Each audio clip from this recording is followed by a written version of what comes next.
Elite Eights across the state, and for the final time this season, welcome into Friday Night Hits. I'm Mark Whiteman. Thanks as always for joining us. 12 upstate teams kicking off in quarterfinals. Historic in its own right for JL Man. First time they've been this far since 2001, hosting a Hillcrest team coming off a thrilling overtime win over Burns. It's our Sparrow Financial Game of the Week. It did not disappoint. Chase Justice has the highlights.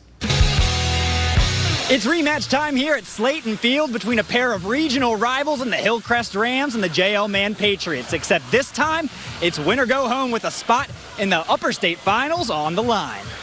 Now these two teams met just 3 weeks back down in Simpsonville, with the Patriots narrowly escaping with the win. After a scoreless first quarter, the Rams are on the move, and Caleb Sutton takes it in himself from 3 yards out to get the second quarter going, giving the Rams a 7-0 lead. But JL Man is on the move after a bad snap in the red zone. Ethan Anderson rolls out to find big play Mikel McLennan for the score on the broken play to tie this game up at 7 apiece. The ensuing possession for Hillcrest, Avery McFadden, a Mr. Football candidate in the state of South Carolina, doing what he does best, getting behind the defense and breaks this game wide open for Hillcrest to give the Rams a 13-7 lead. The Rams would take that lead into the half, but after an explosive third quarter, JL Man leads 21-13. Late in the fourth, Hillcrest down to one last push towards the end zone until senior corner Jaden Booker comes away with the game-sealing interception, earning the JL Man Patriots a berth in the Upper State Final for the first time since 1984.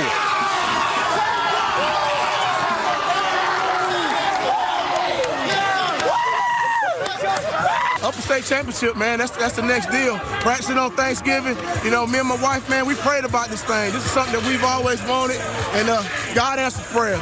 Now the JL Man Patriots are starting to reach heights never before seen. With this win here tonight, they'll now have to face the winner of the Gaffney Indians versus Dutch Fork Silver Foxes game. In Greenville, I'm Chase Justice, WYFF, News 4 Sports. Chase, thank you. We'll get back to 5A in a bit. What a win for JL Man. Greenville always finds a way to play their best ball late in the year. They started 3-3, but they carry a 6-game win streak into Rock Hill against the favorite in 4A, Northwestern. The Red Raiders reached the 4A Upper State Finals last November before falling to Northwestern in a heartbreaker. And this was some kind of game. Mazio Bennett, direct snap. Yes, sir. Raiders open the scoring, 7-0 Greenville. Game tied at 14. 20 seconds till halftime. Finley Polk to Tadarian Knox. What a snag. The Trojans go on top, 21-14 at the half. Right down to the wire. Greenville down 28-27 in the fourth. Bryson Drummond to Keontae Mosley across the middle. They're not going to catch him. Mosley gives Greenville the lead. It's a 2-point conversion. It is good. They now lead 35-28. But here come the Trojans. Polk to Jalen Burris. Northwestern pulls within a point, 42-41. Going for two to win the game. Polk to Cameron Vance. No good. And the Red Raiders storm into Rock Hill and upend Northwestern 42-41. Well, you know, this is my third time with this program being at this step, and we feel like it's time for us to get past this step right here. But we're going to enjoy the victory tonight, the bus ride home. We're just going to keep plugging away and representing Greenville County. I think we're really improving as a program, and hopefully tonight this was an example of showing people how much we've made progress. Wow, what a win for the Red Raiders. Third straight Upper State Final for Greenville on tap next week. In 3A, a postseason rematch at Belton Honeypath between the Bears and Red Devils of Clinton, who ended BHP's season in the quarterfinals a year ago. BHP undefeated this fall, just the 7th time they have reached the third round, the third straight quarterfinals appearance for Clinton. Very first play of the game for BHP. What should they do? Give it a 3. That usually works. Marquise Henderson, his 33rd rushing touchdown of the season from 40 yards out, 7-0 BHP. Clinton's on the move in the second. Tyshawn Richardson, and he is not going to be stopped. He's heading towards the pylon. Dives. He is not quite in. Down to the 1 yard line. They tie it up on the very next play. Red Devils again. Richardson going deep this time to Zay Johnson. And Johnson coming back toward the pylon. And he is pushed out of the one. Clinton would take a 14-7 lead on the very next play into the third quarter. BHP trailing 14-10, but not for long. Henderson, special athlete. Bears battle back for the lead, 17-14. Now it's 20-17. Clinton needs an answer, but Richardson picked off by Jakari Anderson. There's no one around him. A pick 6 for Anderson. BHP, they'll still be playing football on the holidays. Those guys had it phenomenal. They really got after it. You know, we got to get another running back healthy. He didn't play tonight, but just super proud of Belton Honey Path High School, the school, the program, and I'm proud for my coaches as well. It's my 28th year, and it's pretty special to get to play on Thanksgiving Day. The 27-24 win for BHP, now 13-0 this season. But the road to the 3A title, it still runs through Central. Daniel, 48-1 since the start of 2020, taking on Chester in front of the best student section in the country. Torrey Shaw waltzes in, makes it 14-6 Daniel in the second quarter. But the Cyclones, they're hanging in this game. Chester's Trooper Floyd, he's going to keep it on the option. He's in, cuts the Daniel lead to 2, but it's only a matter of time before the Lions would get bubbling. Later on in the game, Colton Chapman going to find Jason Bish across the middle, and the Lions, well, they're still on the hunt. 49-20 over Chester. They'll face BHP next Friday for the 3A Upper State crown. The last 7 5A titles sharing the field in Irmo. 6 of those belong to Dutch Fork, the reigning champs, but their only title game loss in that time came in 2021 to Gaffney. So for the 3rd straight year, the powerhouse is meeting deep in the playoffs. Silver Foxes started 2-5, have since reeled off 5 straight, including a road win over TL Hanna last week. Gaffney's got the 7-0 lead in the first. Dutch Fork, Ethan Offing, going to take it himself. The 17-yard score ties it at 7. Ensuing drive, Gaffney's Riley Staten. He's got a gulf of green space about him. He's got a blast 60 yards inside the 10-yard line.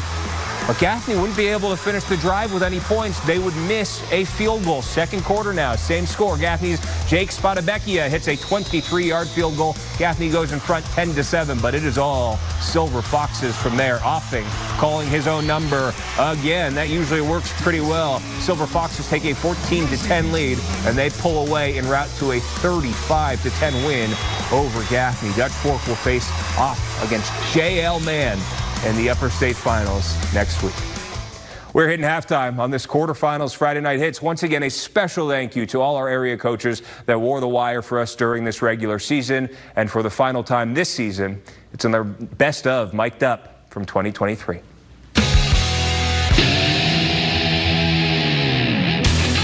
Tell Z if you want to defer.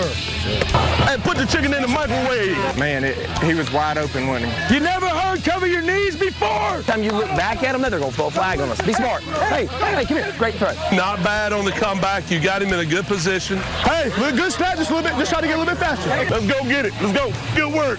The 4 amigos. Good work.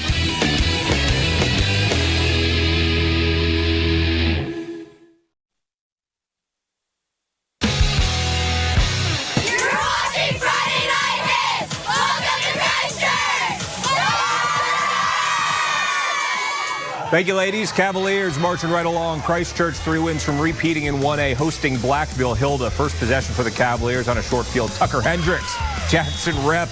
That combo scored a lot of touchdowns for Christchurch this year. They got a 7-0 lead early. Fighting Hawks would answer with a long drive. They'd tie the game up, but on the next play for Christchurch's offense, Deshaun Reeder gets a great block on the pitch.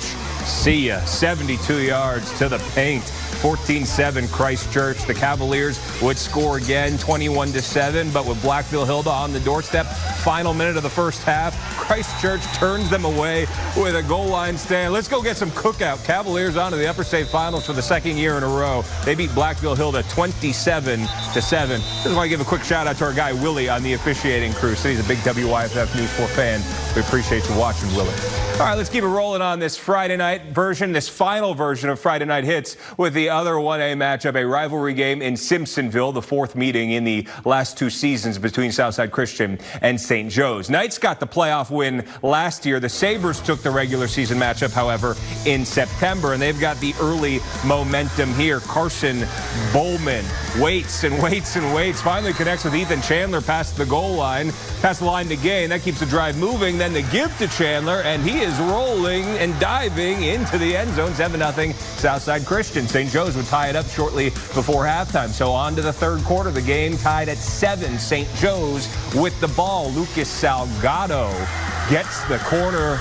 He's cruising. Touchdown Knights. St. Joe's pulls in front 14-7. And on the kickoff, this ball, as Southside Christian trying to make something happen with it on special teams, this ball is going to be fumbled and recovered by St. Joe's. The Knights fend off the Sabres, and they're moving on 27-14.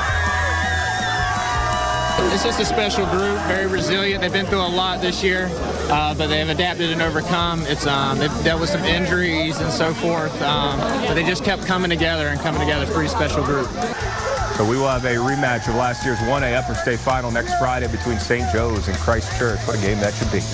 Westside lost their opener in Week 1 to BHP. They have since won 11 in a row. Went to Aiken County to play Midland Valley. The Mustangs are a cool story. They hadn't had a winning season since 2015. They're 12-0 this year. Their last loss to the Westside Rams in the playoffs a year ago. But Westside has it all working right now. A couple of blowout wins to begin the playoffs. And this game was back and forth early. Let us pick it up at the start of the second half. Cutter Woods with the handoff to Jackson Barbie. The give there, 19 yards to the end zone. Westside was trailing. The missed extra point. Westside goes up 27-26. Ensuing kickoff. And check out this special teams play right here. Westside Zach Beatty hustling down, recovers the kick. Westside has it back, and on the ensuing drive, Woods connecting with Josh Williams for the 30-yard touchdown. Rams go up 34-26 into the fourth quarter now. Westside just trying to put this game to bed. DeMarco Evans, he's in. Touchdown Rams. That makes it 68-53. A gong show in Aiken County, and the Rams are moving on. What a win for Westside. Well, right now we just got to take it play by play. That's all we're doing. Taking it quarter by quarter, play by play. And there's no tomorrow, so we're not worried about 2 games from now. We got this week coming up. I always talk to our guys about our 5, but we're working on our 5 to get us 4, and those guys did it. Man, that should be a great game next week. They'll host Greenville for the right to play a title next Friday night.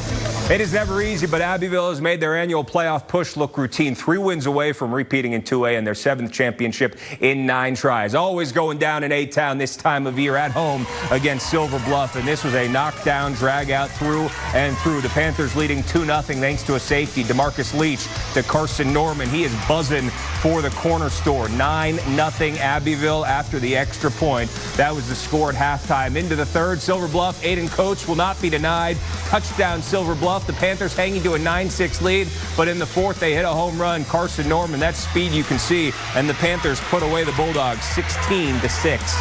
Well, this was a classic old-fashioned 2A battle. Silver Bluff and Abbeville, you can't ask for much more. 2 teams. Give Silver Bluff a lot of credit. They fought their guts out, but give our kids credit too, because they came through when they had to. So Abbeville takes a 9-game win streak into the 2A Upper State Finals. Thanks for watching all year long. We'll have you covered in the Upper State Finals next week.